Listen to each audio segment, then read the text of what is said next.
Iya, sudah lumrah alias sudah lazim ketika pemerintah memanfaatkan ketenaran publik figur untuk kampanye program-programnya.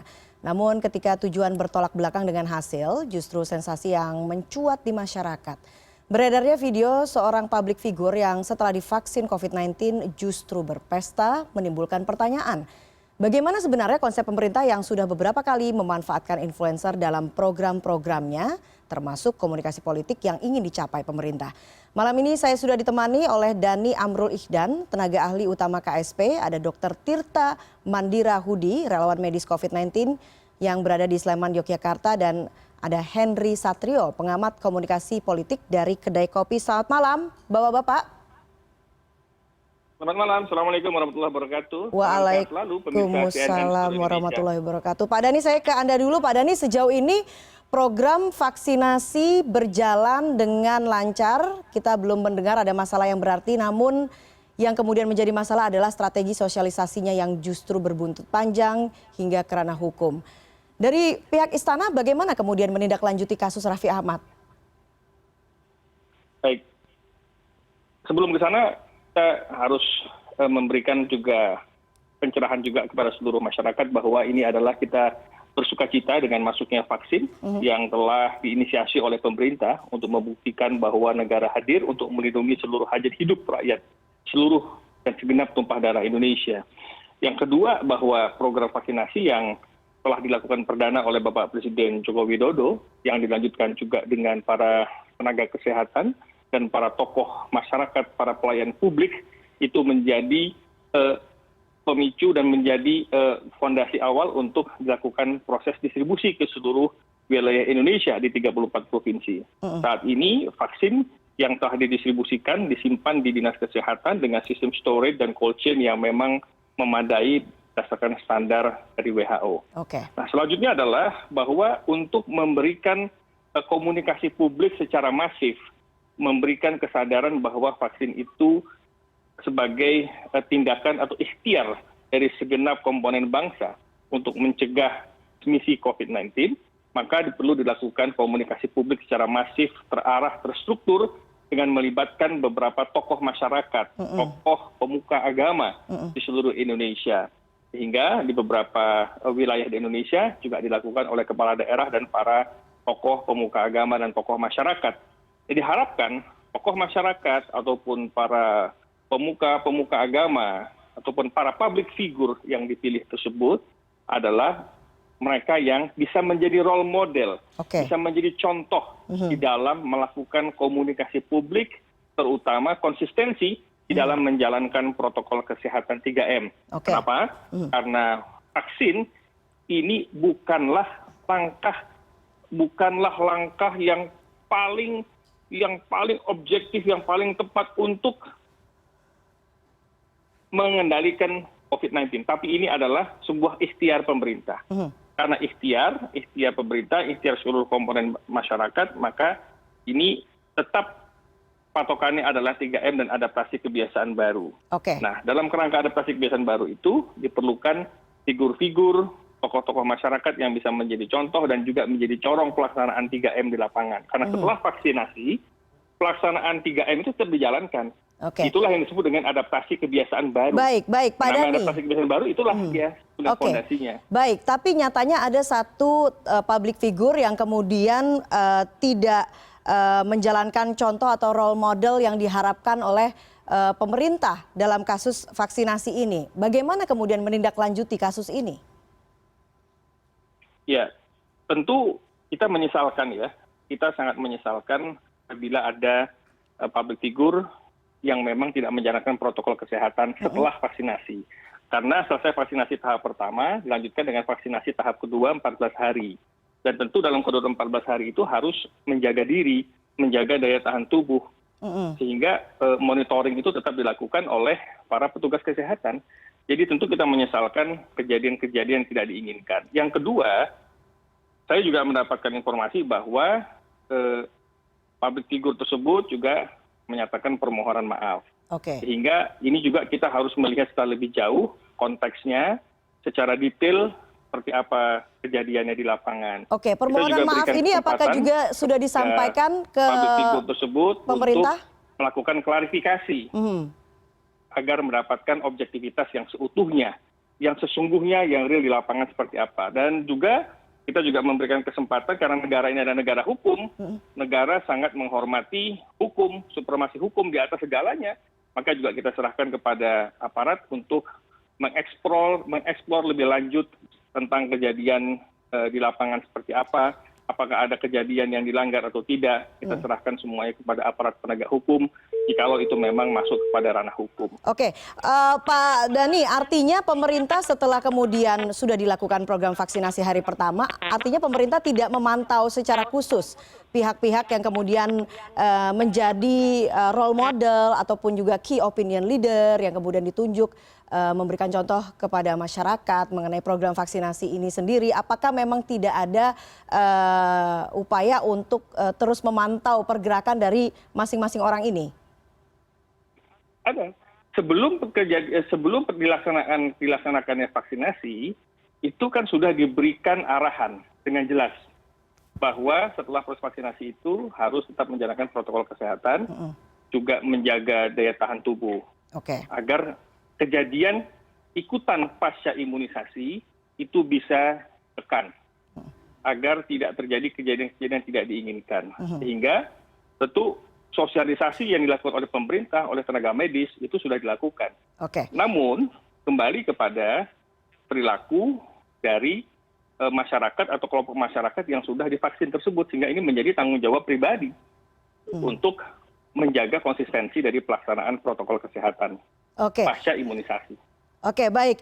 Kita di sini ada Dr. Tirta, salah satu yang juga menjadi key opinion leader yang menjadi peserta pertama vaksinasi. Dr. Tirta cukup banyak berkomentar soal kasus Raffi Ahmad.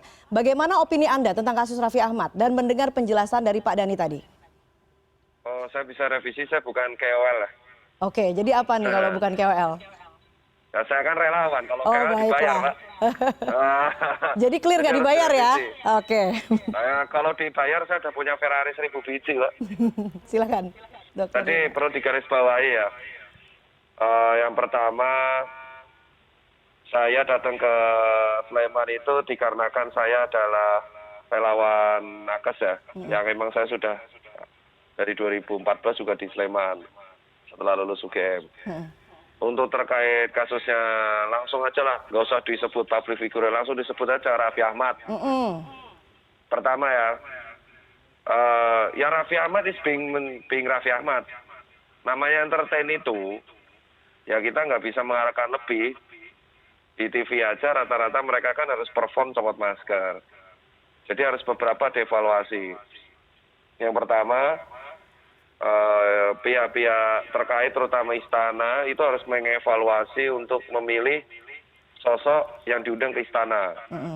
Loh, kenapa? Karena istana itu kan hal yang paling ibaratnya paling sakral dalam sebuah negara ya, tempat tinggal presiden. Ketika ada seorang warga dipanggil ke sana itu berarti istimewa dan amanah di bahunya itu tinggi banget bebannya. Jadi harusnya orang-orang yang dipilih ke istana itu yang emang bisa menjaga amanah untuk edukasi ke rakyat. Awal mula pemilihan Raffi Ahmad saya nggak kaget. Karena dia fansnya banyak. Mungkin saat itu pemerintah berharap agar edukasi Mas Raffi ini bisa mengalahkan isu hoax vaksin. Cuman ya Raffi being Raffi. Dan yang terjadi adalah seperti ini. Dan ini di luar kuasa dan mungkin plot twist. Nah, nomor 2, kita lihat kronologi kemarin. Itu acara dilakukan di rumah Sen Gelail kalau nggak salah. Dan Sen Gelail sih saya telepon timnya, teman-temannya sih katanya defensifnya orang yang datang ke sana udah di PCR swab semua. Ya kan negatif katanya. Tapi apakah PCR negatif itu berarti kita boleh melakukan hal seperti itu, apalagi ketika di Jakarta ada PPKM. Ini yang jadi masalah pertama. Masalah kedua adalah status Mas Raffi yang dipilih istana untuk mewakili edukasi rakyat. Mau kita defensif sekuat apapun bahwa saya sudah ini, saya sudah itu, tetap dia akan disalah-salahin terus. Oke. Karena ya beban. Karena saya dulu di bulan Juni pun edukasi sebuah tempat hiburan di Jakarta, restoran, saya gagal jaga jarak aja sempat mendapat sanksi dari Satgas. Nah itu wajar, itu udah beban kok. Dan yang ketiga, ini adalah pelajaran berharga bagi kita semua. Kalau sudah vaksin, sambil menunggu proses vaksinasi selama 15 bulan, kalau dari arahan Pak Menteri, ya tetap patuhi protokol 3M. Cuci tangan, pakai masker. Nah yang jaga jarak ini diganti menjadi jauhi kerumunan. Jadi ya ini sama-sama menahan diri lah. Oke. Kalau dari saya seperti itu sih. Dan ini mungkin harus kebijakan penggunaan KOL untuk istana itu kan sebenarnya sudah aktif dari 4 tahun terakhir ya. Betul. Mungkin harus dievaluasi untuk seleksinya. Sebenarnya banyak kok yang bisa mewakili. Terutama dari sosok nakes pun yang followernya banyak juga sangat banyak selain saya ya. Karena saya tetap lebih enjoy di puskesmas. Mungkin bisa ditanyakan ke Bang Dhani karena Bang Dhani kan udah sebelum di KSP juga lama di BUMN Kesehatan. Jadi untuk meningkatkan publik itu sebenarnya hindari menggunakan KOL di bidang hiburan sih. Maksud saya di bidang ahli aja. Dari itu rakyat akan lebih percaya. Kalau saya seperti itu. Yang sesuai bidangnya begitu ya. Dan Dokter Tirta pasti punya listnya banyak. Nggak diajak bicara ya pada saat penentuan KOL-nya ya? Sudah saya ajukan ke Pak Menteri yuk. Udah diajukan ya, cuman nggak lolos. Sudah dong, cuman gini, timnya Pak Jokowi kan pasti memiliki tim-tim sendiri. Saya paham, maksudnya Raffi itu punya awareness yang sangat luar biasa di Indonesia. Mungkin pada waktu itu berpikirnya adalah isu hoax anti vaksin kan naik. Ya. Jadi harapannya kalau Raffi yang edukasi, anti vaksin akan hilang gitu loh. Plot twist, dia blunder sendiri. Jadi ya kan ini plot twist banget ya gitu. Baiklah, Mas Dhani nanti dijawab ya soal apa yang tadi disampaikan oleh Dokter Tirta. Ini masalah bagaimana sebetulnya pihak istana ini menentukan siapa tokoh yang kemudian akan mewakili seluruh lapisan masyarakat untuk bisa menjalankan vaksinasi. Apakah kemudian ada evaluasi dan juga sanksinya seperti apa terhadap Raffi Ahmad? Kita lanjutkan setelah jeda, tetap bersama kami di CNN Indonesia Newscast.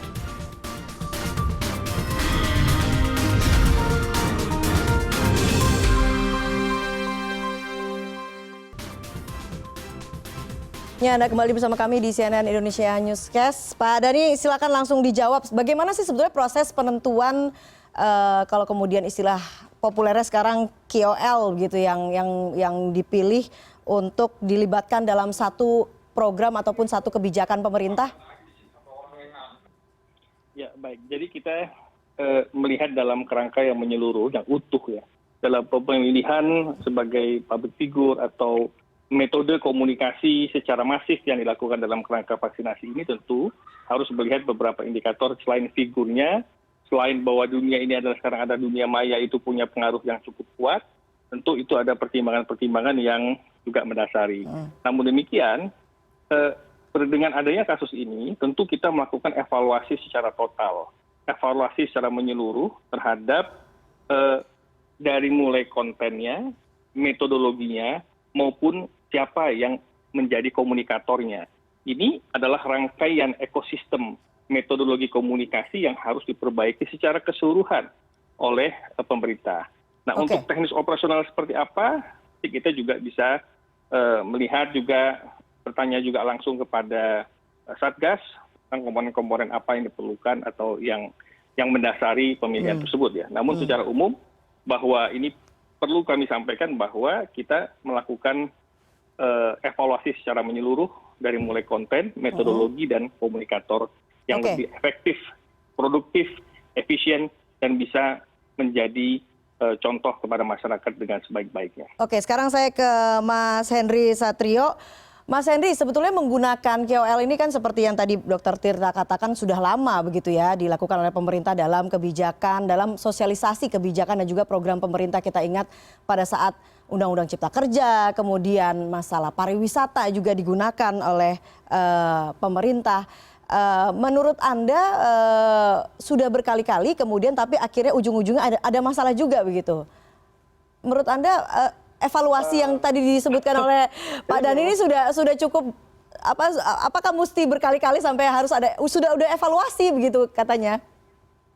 Ya, kalau menurut saya ada kekurangan pasti di hasil evaluasinya karena dalam situasi pandemi ini, Mbak Eva, yang pasti paling didengarkan adalah dokter dan tenaga kesehatan.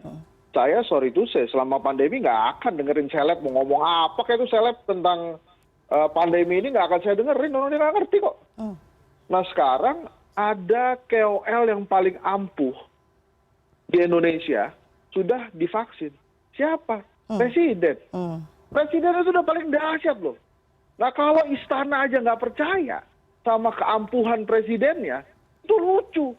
Masa presiden dibandingin sama Raffi Ahmad? Itu sudah dahsyat betul presiden mau divaksin, kemudian menteri kesehatan mau divaksin, kemudian dokter-dokter mau divaksin. Itu sudah paling luar biasa. Jadi maksud saya jangan semua KOL itu disamaratakan untuk semua kasus gitu. Raffi Ahmad kalau pemerintah mau nanti kampanye mobil listrik, pakai Raffi Ahmad, mobilnya kan banyak tuh. Tapi kalau untuk pandemi menurut saya, the best sudah Jokowi, the best sudah Menteri Kesehatan, dokter-dokter lagi. Saya nggak akan dengerin Raffi Ahmad. Raffi Ahmad bilang, ini vaksin terbaik. Siapa? Dokter bukan ngomong tentang vaksin. Jadi menurut saya, sayang sekali ada ketidakpercayaan kepada presiden dalam hal ini. Jadi menurut saya mesti dievaluasi lagi. Gak tepat kalau menurut saya apa yang terjadi tentang vaksin ini. Saya dukung vaksin, tapi itu lihat di gambar Pak Menteri Kesehatan, saya percaya beliau. Pak Jokowi, saya percaya beliau. Begitu Raffi Ahmad, lah kok Raffi Ahmad apa hubungannya? Oke. Ini dia menurut saya evaluasinya mesti benar-benar Bang Dhani. Nah itu yang usulin menurut saya perlu ditanyain lagi.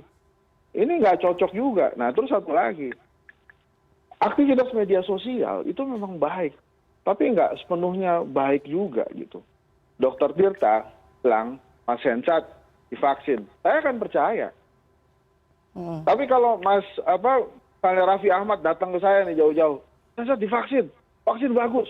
Saya pasti akan nanya lagi ke dokter Tirta, itu beneran nggak sih? Si Raffi ngomong itu bagus. Nah sekarang coba damage-nya. Saya mau nanya juga sama dokter Tirta. Kan di media sosial sekarang beredar bahwa setelah divaksin pertama kali, dia kan bawa virus tuh di badannya. Itu justru sangat rentan menularkan sebelum dia divaksin yang kedua. Benar atau tidak? Nah itu saya sekalian bertanya karena di media sosial itu, si vaksin Sinovac yang kemarin ini akan ampuh setelah 2 kali sebetulnya Mbak Eva. Justru yang 1 kali ini dia berpotensi justru menyebarkan karena ada virus di dalamnya. Itu saya sekalian nanya. Saya sih menghargai ya niat baiknya istana ini kan pasti ada niat baik untuk membuat masyarakat percaya bahwa vaksin ini baik dan diperlukan untuk penanggulangan COVID. Tapi menurut saya ini pembelajaran yang baik sekali untuk istana untuk memilih kira-kira KOL-nya siapa. Dalam situasi pandemi, menurut saya tidak ada yang lebih baik untuk mendengarkan masyarakat selain dokter dan tenaga kesehatan. Gitu, Eva. Oke, Dokter Tirta langsung dijawab dulu supaya pertanyaan ini supaya ada jawabannya begitu dan tidak menimbulkan kebingungan di masyarakat. Jadi kalau Sinovac itu isinya virus inaktif Pak, virus mati. Jadi nggak bisa menularkan. Jadi Keskos langsung bagus ini malah langsung dikonfirm. Oke. Jadi saya setuju dengan Bapak sih. Jadi sebenarnya emang meningkatkan trust isu dari pemerintah itu harusnya meningkatkan kualitas dari komunikasi publik. Kita tuh tidak kekurangan tim PR yang hebat-hebat di Indonesia. Harusnya emang kejadian si Raffi ini menjadi pelajaran berharga. Terlepas dia minta maaf, kita akui dia gentle. Terus kedua, terlepas dia akhirnya mengatakan bakal memperbaiki, oke. Kalaupun dia negatif COVID, berarti ya gara-gara vaksin. Kalaupun dia positif COVID, ya gara-gara dia kerumunan. Nah, keempat, tapi emang benar kata Bapak ya, mungkin Pak Dhani bisa menjembatani lah. Penggunaan kewal-kewalin itu jangan dipukul rata. Saya setuju banget kalau Raffi ini sangat berguna untuk industri kreatif. Mungkin Kemenparekraf, mobil listrik, atau industri event itu bagus. Tapi kalau tentang pandemi, emang sosok Pak Jokowi itu udah cukup. Kalaupun kepepet nih, mending Pak Tompi, Dokter Tompi. Dokter Tompi kurang apa lagi? Ya, dokter. Oke. Singer, ya. Jadi itu sih. Ada. Jadi kalau terkait komunikasi publik itu ya. Oke. Ada upaya untuk memastikan atau apa ya, bisa kita istilahkan background check begitu ya, Pak Dhani, di saat memilih seseorang menjadi KOL ini. Prosesnya itu seperti apa? Karena ini kemudian akhirnya kita ingin tahu sebetulnya komunikasi seperti apa sih? Sebetulnya komunikasi politik seperti apa sih? Sosialisasi seperti apa sih sebetulnya yang ingin dibangun oleh pemerintah dengan penentuan KOL ini? Jadi sebetulnya kan masalahnya kepada komunikasi publik secara masif. Kalau komunikasi publik secara masif, tentu itu kita perlu peranan public figure. Tapi yang kedua adalah yang penting juga ketika kita bicara terhadap konten vaksinasi, beberapa kali saya sampaikan juga di berbagai media bahwa kita harus bertanya kepada ahlinya, bertanya kepada profesor yang memang bergerak di bidang vaksin, dan tidak mempercayai berbagai macam tulisan-tulisan yang tidak dapat dipertanggungjawabkan, apalagi dari mereka yang bukan backgroundnya kepada ahli vaksin. Nah, oleh karenanya memang ini harus dipisahkan, mana yang dilakukan komunikasi secara masif untuk message mengajak orang divaksin dengan konten vaksinnya. Kalau bicara konten vaksin dengan ahli, pakar. Kalau bicara mengajak vaksinasi, orang untuk dilakukan vaksinasi, itu kita bisa melibatkan beberapa tokoh masyarakat ataupun public figure yang punya pengikut yang cukup baik di masyarakat dan dipandang baik oleh masyarakat. Jadi ini ada dua hal yang memang berbeda. Tapi sekali lagi, masukan dari teman-teman tadi itu sangat tepat sekali. Kejadian ini kita ambil hikmahnya untuk kita lakukan evaluasi secara total ke depan, termasuk dalam hal konten, metodologi, dan komunikator. Oke, tapi mengapa kemudian seperti yang tadi disampaikan oleh Dr. Tirta dan juga Mas Henry Satrio, mengapa kemudian terkesan istana itu tidak percaya diri, padahal yang dihadirkan ini influencer nomor 1 di Indonesia. Ada Presiden Joko Widodo, mengapa perlu menghadirkan tokoh-tokoh lain yang akhirnya ujung-ujungnya menjadi seperti ini, menjadi sensasi begitu, Pak Dhani? Iya, tentu kan kejadian ini sama-sama tidak kita inginkan ya Mbak. Ini yang harus kita garis bawahi, bahwa kejadian ini sama-sama juga tidak kita inginkan. Demikian juga saya yakin di hati Mas Raffi Ahmad juga demikian, juga tidak menginginkan kejadian seperti ini. Sehingga dia juga menyampaikan permohonan maaf. Bahwa betul, bahwa dengan adanya suntikan perdana kepada Bapak Presiden, itu memberikan tingkat keyakinan, optimisme di kalangan masyarakat luas seluruh Indonesia di semua segmen, bahwa Presiden sebagai yang menerima suntik pertama kali sehingga memberikan keyakinan bahwa vaksin ini aman seluruh masyarakat, dengan role modelnya adalah Presiden. Tapi untuk memberikan kesadaran juga kepada level-level di semua segmen dengan komunikasi yang masif, juga diperlukan peran serta dari semua stakeholder kepada tokoh-tokoh masyarakat tadi untuk ikut mengajak. Karena masalah vaksinasi ini bicara komunikasi publik secara masif, secara massal, yang harus melibatkan para stakeholder termasuk tokoh-tokoh masyarakat tadi. Jadi ini ada suatu hal yang berbeda dari pendekatan untuk memberikan keyakinan terhadap efikasi, mutu, dan kualitas, sama melakukan kesadaran sekaligus juga untuk mengcounter beberapa gerakan-gerakan yang menyatakan anti terhadap vaksinasi. Sehingga diperlukan keterlibatan para tokoh masyarakat di sini. Oke, saya ingin minta tanggapan Dr. Tirta dan juga Mas Henry Satrio, tapi kita harus jeda dulu. CNN Indonesia Newscast akan segera kembali.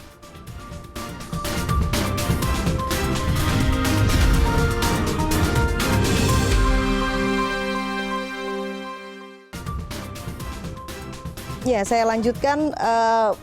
Kalau kemudian melanjutkan dari pernyataan dari Pak Dhani tadi, komunikasi politik ini ada porsinya masing-masing. Jika ingin bertanya masalah yang lebih akademis, ya langsung bertanya kepada yang memiliki ilmunya begitu ya. Tapi kalau untuk sosialisasi bisa digunakan tokoh-tokoh lain begitu. Tanggapan Anda, Dr. Tirta? Kalau dari saya tadi saya nyatat semuanya ya. Jadi kalau saya tipikal kalau ada orang ngomong saya harus nyatat. Jadi kalau dari poin-poin yang dikatakan sih, kita harus akui intinya dari statement Pak Dhani pun dan statement Pak Hendri pun mengakui bahwa kesalahan yang dilakukan Raffi itu pure personal. Jadi kayak intinya ada isu anti-vax, ya kan, dilakukan oleh orang-orang. Dan ini isunya masif sekali. Bahkan Komisi 9 DPR Bu Rifka aja ngomong hal kayak gitu. Ya kan? Dan akhirnya dibantah sama Mbak Natswah. Terus akhirnya dibantah juga oleh saya. Jadi awalnya kalau dari kata-kata Bang Dhani ini, saya tadi catat nih. Istana berharap dengan adanya Raffi itu bisa mengcounter isu hoax yang sudah terlanjur viral di orang awam. Dengan harapan kalau adanya Raffi itu bisa menyampaikan narasi dari akademisi ke orang awam dengan bahasa yang mudah dimengerti. Tapi miss-nya adalah mungkin Bang Raffi tidak di briefing dengan lengkap do and don'ts-nya. Dan mungkin tim Istana tidak memperhatikan background Raffi yang emang entertain. Yang akhirnya berujung pada blunder. Dia datang ke private party orang, nggak patuh protokol, yang berakibat akhirnya rakyat jadi antipati. Tapi perlu dicatat, rakyat antipatinya kemana nih? Ke vaksin atau perilaku? Ternyata dari semua hujatan, rakyat tuh antipati soal protokol. Artinya di sini sudah ada kesadaran bahwa rakyat patuh protokol. Loh, sampean udah diundang ke istana kok nggak patuh? It means kritis. Jadi sebenarnya kalau kita lihat nih, Raffi itu adalah bukti bahwa rakyat mulai kritis soal protokol. Dan tidak ada satupun yang hujat kayak bilang, wah vaksinnya hoax, nggak ada. Jadi sukses ya, berarti ya strategi pemerintah. Sukses tapi Raffi akan dibully terus. Jadi dari sini adalah pentingnya istana. Karena Raffi ini kan dibully gara-gara ke istana. Jadi ini kita melihat manajemen krisisnya nih. Sesuai dengan usul Pak Hendri. Kita di sini melihat pertama, pihak istana harus bekerja sama dengan polisi. Maaf ya Pak Dhani, bukan menggurui ya. Untuk memanggil semua pihak yang ada di foto itu. Untuk diminta klarifikasi. Sudah dilakukan oleh Polres Kebayoran Baru. Kita tinggal tunggu hasil. Kedua, tim istana dan pemerintah harus mengevaluasi. Jangan kejadian kayak gini lagi. Ingat tragedi Stasus Milenial tahun lalu. Jangan kita keulang lagi. Masa tiap tahun keulang lagi nih. Terus yang ketiga, dari Pak Dhani kan sudah pengalaman nih di BUMN Kesehatan. Mungkin harus dikolaborasikan lah. Mengaktifkan lagi edukasi dari relawan kesehatan. Dari tingkat posyandu dan puskesmas. Itu lebih efektif dibanding kita mengundang sosok ke istana. Jadi lebih baik kita aktifkan lagi posyandu dan puskesmas, kader kesehatan. Kalau ngomongnya sama orang yang sudah pernah di fasilitas kesehatan, apalagi bagian manajemen, itu pasti masuk akal. Jadi harapan saya ke Pak Dhani akan disampaikan ke teman-teman istana itu aja sih. Sisanya ke Pak Hendri, karena Pak Hendri kan komunikasi politik, pasti lebih paham untuk komunikasi paham dan politik dan publik. Oke, kalau ada Dr. Tirta yang menganggap bahwa sebetulnya strategi pemerintah untuk komunikasi politik ini berhasil, karena memang akhirnya teralihkan, tercounter gitu ya, ada. Tapi Raffinya kebuli. Iya, oke. Tapi ini narasinya positif loh. Yang hujat tuh, protokolnya mana, maskernya mana, itu Iya. Wah, melek nih, rakyatnya melek nih. Mas Hendri, silakan memberikan tanggapan. Ya kalau menurut saya sih memang Saya sih percaya, pokoknya dari awal saya katakan ada niat baik kok sebetulnya di sini gitu. Walaupun pada saat saya membaca media itu dari pertama sempat nanya juga, bahkan sempat juga kita ngobrol-ngobrol kenapa mesti Raffi Ahmad ya, karena lebih baik kan ada beberapa dokter atau profesor lagi yang misalnya jelas-jelas kita bisa tanyakan gitu apakah ini oke atau tidak. Tapi mungkin pemerintah ini ya istana terlalu percaya terhadap efek domino efeknya KOL gitu. Tapi ya ini dari semua niat baik ini pasti ada pembelajaran dan akhirnya ya mudah-mudahan aja COVID ini segera berlalu dan vaksinnya juga segera lebih banyak lagi yang bisa divaksin. Ini kan justru itu kan sekarang pekerjaan rumahnya pemerintah adalah komunikasikan gimana caranya bila rakyat mau divaksin.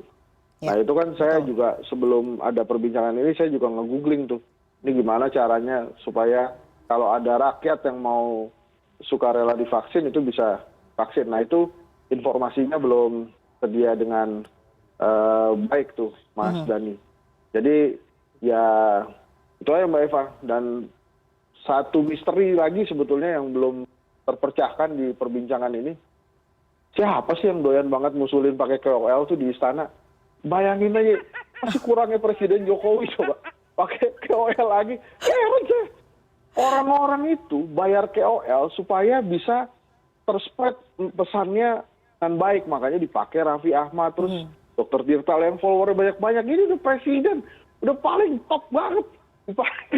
Bayar ya? Kalau menurut Anda bayar ya? Mas Henry bayar KOL ya? Jadi bayar nih sebetulnya? Oh bayar ya? Aduh kalau bayar nggak tahu, tadi saya mengutip pernyataan Anda sebetulnya. Karena sudah ada Presiden Jokowi itu yang paling keren. Makanya mudah-mudahan negara nggak perlu bayar Raffi Ahmad untuk mempopulerkan vaksinasi ini gitu. Oke, sekarang terakhir dari Anda Pak Dhani, silakan dijawab segala pertanyaan itu dan evaluasi pemerintah ini nantinya akan seperti apa dan apa yang kemudian bisa menjadi pelajaran dari permasalahan yang terjadi saat ini. Termasuk itu Mbak Eva. Ini masukan dari Mas Hendri sama dokter tadi, itu masukan yang sangat produktif ya. Dan juga implementatif untuk langkah perbaikan ke depan. Inilah gunanya peran serta KSP ya, Kantor Staf Presiden. Kita ada program namanya KSP Mendengar. Jadi dengan dialog di media ini sebagai salah satu instrumen untuk melihat bagaimana pemetaan dan juga masukan dari kelompok dan para narasumber untuk kita melakukan penataan secara menyeluruh termasuk perbaikan ke depan. Nah yang kedua tadi sebagaimana saya katakan di awal bahwa evaluasi dan juga pengaturan strategi komunikasi ini memang harus dilakukan perbaikan dari hulu ke hilirnya, termasuk dari sisi konten, metodologi dan komunikatornya. Nah kerangka ekosistem dalam strategi komunikasi itu memang harus dilakukan pemberdayaan dengan melibatkan para stakeholder terkait, kementerian dan lembaga teknis di dalamnya. Saya sangat sepakat bahwa kita harus intensif melibatkan peran serta para ahli, terutama para ahli yang bergerak yang di bidang saintis vaksinasi, juga beberapa BUMN terkait di bidang vaksinasi, untuk kita mendapatkan informasi yang valid, yang up to date dan accountable, sehingga masyarakat tidak tersesatkan oleh informasi yang tidak bisa dipertanggungjawabkan. Nah, selanjutnya itu KSP juga akan mendorong kementerian dan lembaga, satuan tugas yang telah dibentuk pemerintah untuk lebih berhati-hati dalam memilih komunikasi tokoh-tokoh atau public figure yang betul-betul bisa menjadi corong, teladan, dan juga konsistensi pelaksanaan protokol kesehatan di lapangan. Ini tentu akan menjadi perhatian kita bersama. Terima kasih, Pak. Oke, tapi belum mau dijawab ya, itu siapa sih sebetulnya yang sebenarnya senang sekali gitu ya menggunakan key opinion leader dalam mensosialisasikan program-program dan kebijakan pemerintah, Pak Dhani? Ya, saya tidak ingin berspekulasi dan menyampaikan hal-hal yang sifatnya terlalu teknis. Pasti semua itu ada dasarnya. Tadi Mas Hendri juga sudah menyampaikan, ini semua didasari oleh itikat baik untuk melakukan komunikasi secara masif kepada publik ke seluruh segmen dengan melibatkan beberapa figur-figur. Sehingga teknis operasional pemilihan itu tentu adalah ranah yang lain yang bisa kita ambil pembelajarannya untuk perbaikan ke depan. Saya sih melihatnya kita bicara ke depan aja lah. Ini jadi momentum untuk perbaikan, untuk kita lebih baik dalam menyajikan komunikasi publik ke depannya. Baik, baik. Sama-sama kita akan tunggu bagaimana hasil dari evaluasi yang dilakukan oleh pemerintah secara menyeluruh sehingga program vaksinasi ini betul-betul bisa menjadi solusi secara utuh begitu ya dari pandemi COVID-19. Terima kasih Bapak-Bapak atas diskusinya pada malam hari ini. Selamat malam dan tetap taat protokol 3M ya tentunya. Selamat malam. CNN Indonesia Newscast akan segera kembali, tetap bersama kami.